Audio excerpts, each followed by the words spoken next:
I'm guessing you already know what mould is. It exists all around us, and in the natural world it plays an important role in the cycle of life.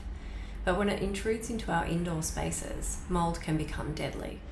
1 in 4 people are genetically susceptible to mould causing chronic inflammatory response syndrome, or CIRS for short. But not all are actually diagnosed with CIRS. Most are likely to be battling a never-ending list of symptoms with a matching long list of misdiagnoses, band-aid treating symptoms while their health deteriorates. CIRS is a multi-system, multi-symptom illness that can show up as asthma, IBS, leaky gut, chronic fatigue, migraine, mast cell activation, allergies, food intolerances, chemical sensitivities, fibromyalgia, POTS, depression, anxiety, PTSD, ADHD, Alzheimer's, Parkinson's. I could go on for hours listing them all, but I won't. But I hope you're beginning to understand that whilst it's going undiagnosed, CIRS is becoming a silent epidemic in our country as it is around the world. Looking at chronic fatigue syndrome alone, 93% of chronic fatigue patients in a study showed mould mycotoxins in their urine. If only the medical profession were trained to screen for mould exposure first. I remember the day my specialist doctor confirmed that my decades of suffering were due to mould. I cried with relief from the validation that I was not a crazy hypochondriac. I was actually sick, but I did not have a clue what was coming next.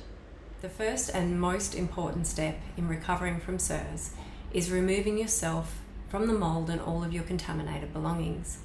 But by the time a CIRS sufferer reaches diagnosis, they're generally super sick and likely broke, and this task feels absolutely impossible. My heart breaks for everyone in this situation. I've seen them flooding into the toxic mould support group on Facebook.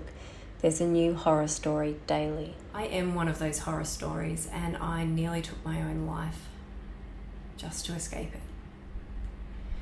It was an experience that led me to create Sanctuary so I could help buffer others from ever feeling the absolute hopelessness that I felt. I hope that Sanctuary can one day grow to become a literal sanctuary where people can physically come to heal.